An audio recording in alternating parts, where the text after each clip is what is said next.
Hello, everyone, and welcome back to Learn English Naturally, where learning English is easy and fun. I am Emma, and today we have an episode that I truly believe will change the way you speak English. And I am Ethan. Hello, everyone. It is so wonderful to be here with you all today. Ethan, I want to start with a little scenario today. Oh, I love scenarios. Go ahead, Emma. Imagine this. You are in a room full of people, and someone asks you a question in English. Okay, I am imagining it. And you know the answer. You actually know exactly what to say. Okay, so what is the problem? But the moment you open your mouth, your heart starts beating fast, your mind goes blank, and you say nothing. Oh, Emma, that is not a scenario. That is my actual life. Ethan, I was hoping you would say that. Yes, I know the answer, but my confidence disappears the moment I try to speak. And that experience, knowing something but being unable to say it confidently, is one of the most frustrating feelings for an English learner. Yes, it is not a knowledge problem. It is a confidence problem. And today, we're talking about exactly that, how to communicate with confidence in English. Yes, real confidence, not pretending, not faking, actual deep confidence that comes from the inside. And while you listen today, you're already doing something confident. You're choosing to learn and grow. Yes, every minute you spend listening to real English is building your confidence quietly in the background. Before we begin, everyone, please subscribe to Learn English Naturally if you have not already. And click the like button and share this episode with someone who needs a little more confidence today. Okay, Ethan, let us dive in. Let's go, Emma. I cannot wait. Okay, Ethan, before we talk about how to be confident, let's understand what confidence actually means. Yes, because I think many people misunderstand what confident communication looks like. Exactly. So, Ethan, what do you think confident communication looks like to most people? I think most people think confidence means speaking perfectly without any mistakes. And that is the biggest misunderstanding about confidence. Really? So confidence is not about perfection. Not at all. Confidence is about continuing to speak even when you are not perfect. So confidence is not what you say, but the fact that you say it anyway.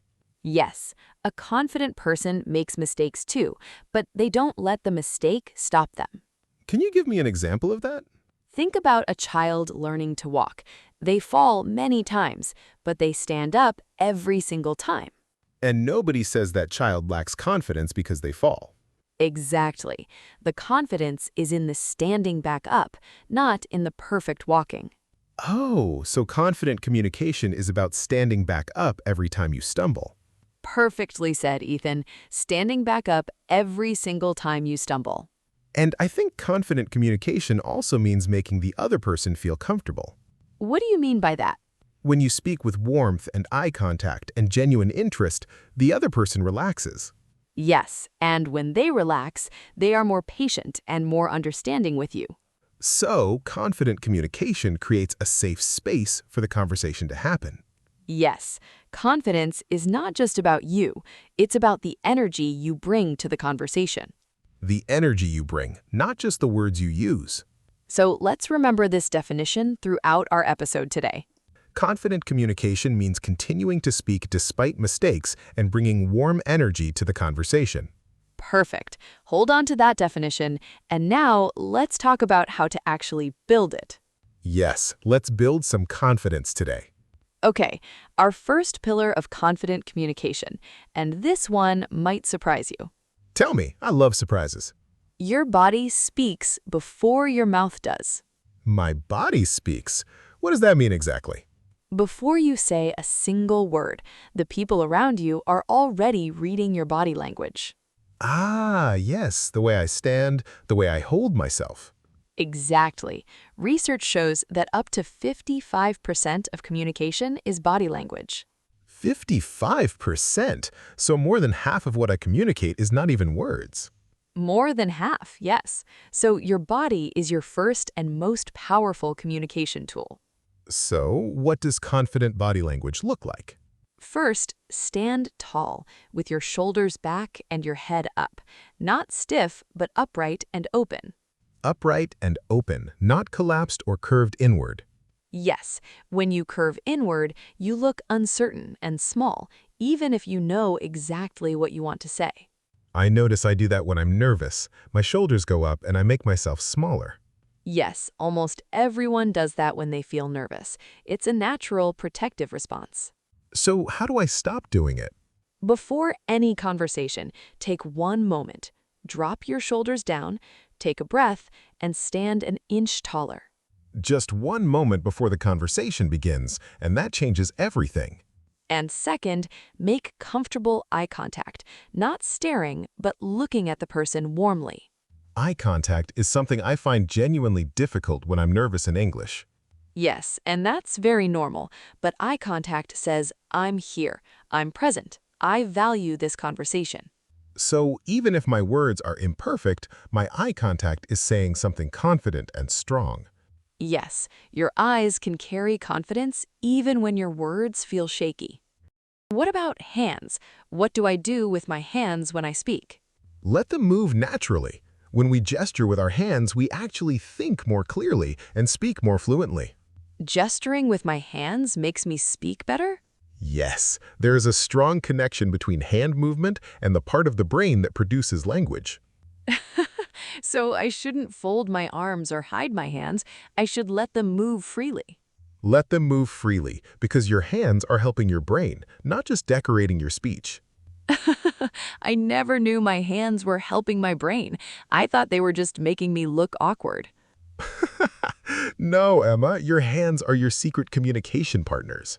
So everyone, before your next English conversation, stand tall, make warm eye contact, and let your hands move naturally.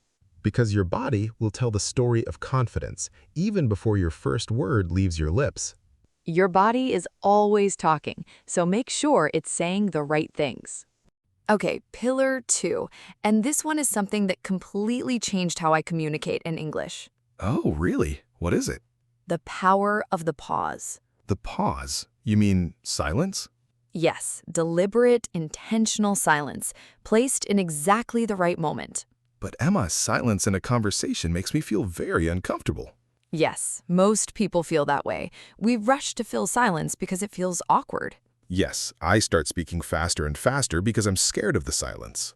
But here's the truth about silence. It does not make you look lost. It makes you look thoughtful. Thoughtful? Really? When you pause before answering, you are saying to the other person, I am taking your questions seriously. So a pause is actually a sign of respect for the question.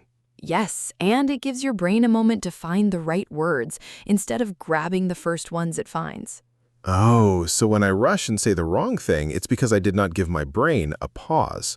Exactly. A 2-second pause can be the difference between a confused answer and a clear, confident one. Just 2 seconds can change the whole quality of my answer.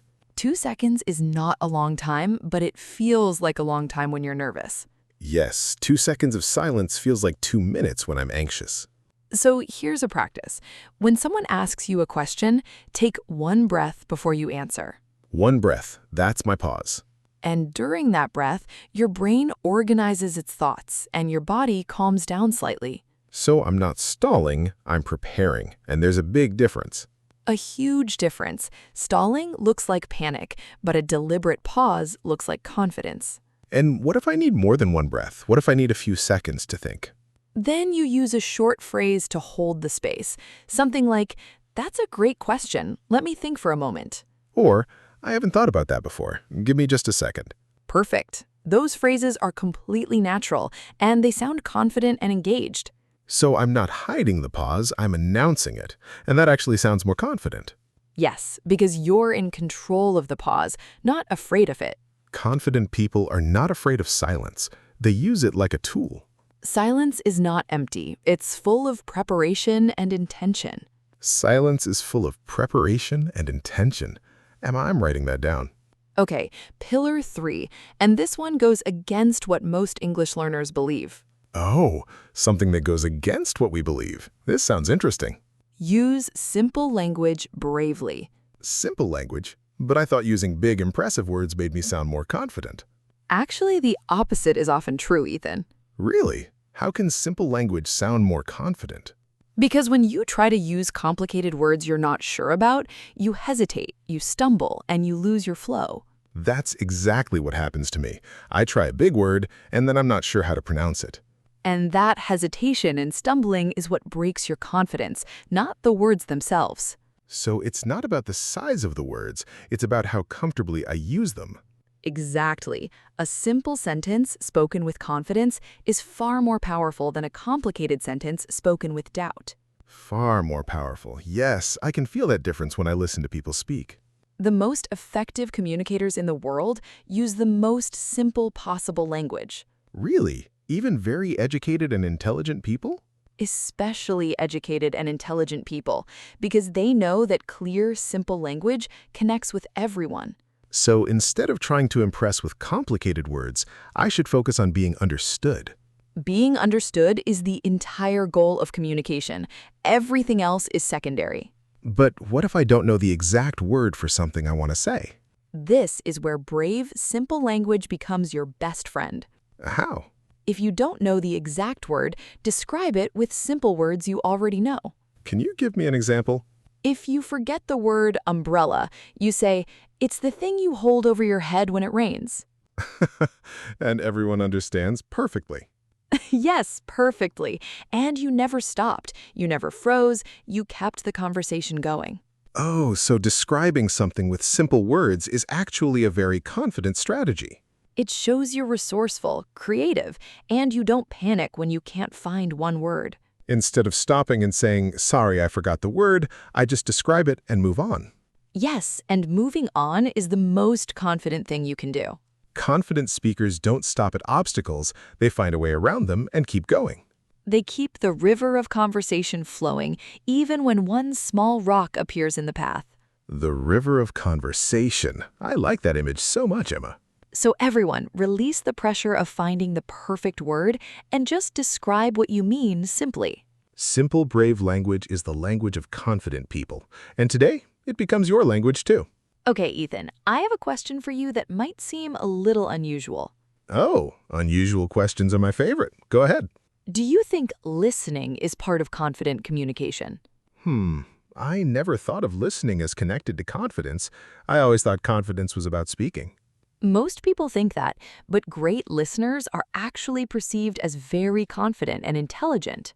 Really? Just by listening well? Yes, because when you truly listen, you understand better, you respond more accurately, and the conversation becomes deeper.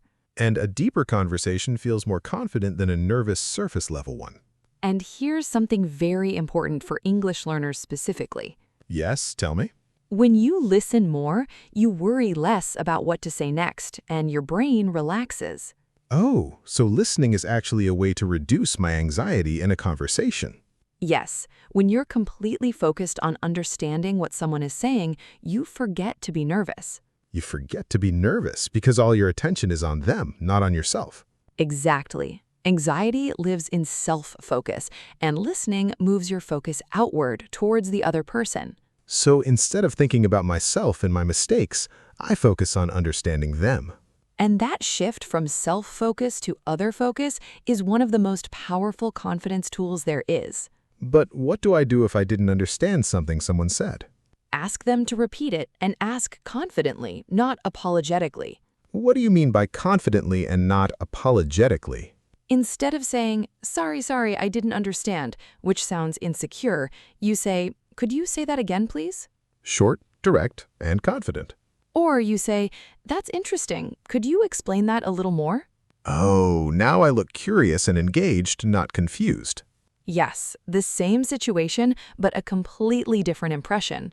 So how I ask for repetition can either show confidence or show insecurity. Always choose the confident version because you deserve to understand, and asking is not weakness. Asking for clarity is a sign of intelligence, not a sign of poor English. Absolutely. Every great communicator asks for clarity when they need it. So everyone, listen fully, focus on understanding, and ask confidently when you need more. Because a great listener is always the most memorable person in any room. The most memorable. Yes, people remember how you made them feel, not every word you said. Okay, our fifth and final pillar, and this is the one that ties everything together. I am ready, Emma. Tell me the final pillar. Build confidence every single day through small, consistent daily actions. Small, consistent daily actions, not one big dramatic change. Never one big dramatic change, because confidence is not a switch you flip once. It is something you build, brick by brick, day by day. Yes, exactly like building a wall, one brick at a time, slowly and steadily. So what do these small daily confidence-building actions look like? The first one is speak English out loud every single day, even if only for 5 minutes. Even if there's nobody to speak to, I speak to myself. Yes, describe what you are doing, talk about your plans for the day, narrate your thoughts in English.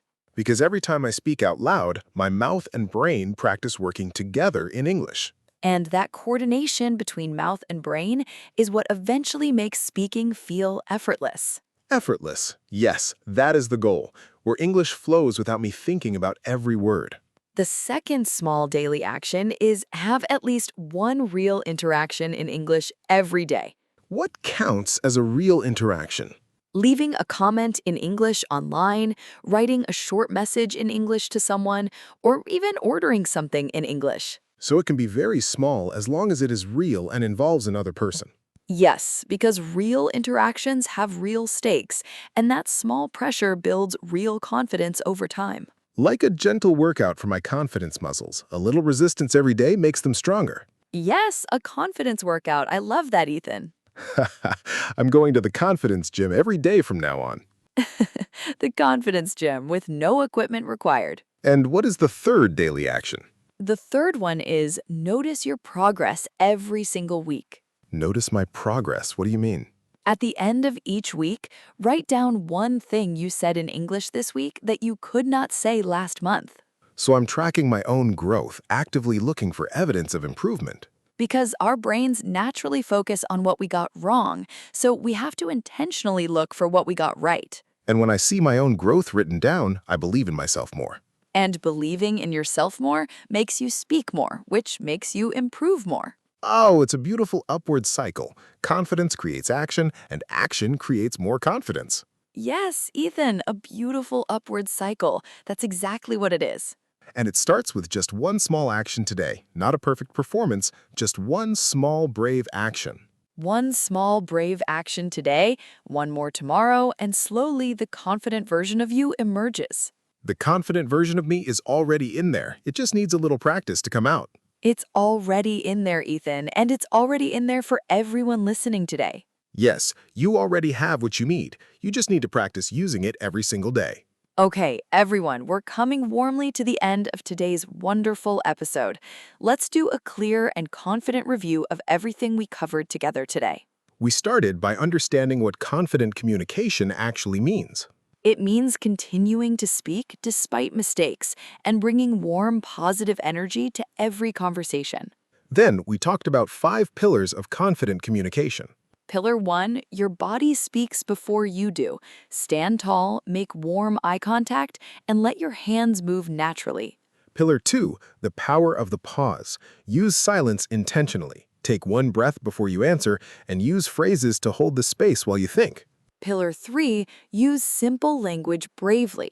Describe what you mean with words you know and keep the conversation flowing. Pillar 4, listen more than you speak. Focus outward, reduce anxiety, and ask for clarity confidently and without apology. Pillar 5, build confidence every single day through small, consistent actions. Speak out loud, have one real interaction, and notice your weekly progress. 5 pillars, and none of them require perfect English. They only require consistent, brave action. Consistent, brave action, that's the whole secret of confident communication. Not waiting until your English is perfect, but acting confidently with the English you have right now. Because the English you have right now is enough to start building real confidence today. The English you have right now is enough. I needed to hear that. And I think everyone listening today needed to hear that too. You don't need to wait. You don't need more grammar lessons before you're ready. You're ready right now, and every conversation you have is making you more ready. And we have a question for you in the comments today, everyone. Which of the 5 pillars do you want to work on the most? Write your answer below in English, even just a few words. We truly love hearing from you. We read every single comment, every one, and your words genuinely inspire us to keep creating these episodes. Thank you so much for being here with us today. You are the reason we do this. Remember, every great communicator you admire was once exactly where you're standing right now. They chose to be brave, and they kept choosing it, one conversation at a time. So make your choice today. Choose to be brave, choose to speak, and choose to keep going. We believe in you completely, and we'll be right here cheering you on every step of the way. We'll see you in the next episode of Learn English Naturally. Goodbye, everyone. Goodbye, everyone. Speak boldly, stand tall, and communicate with confidence starting today.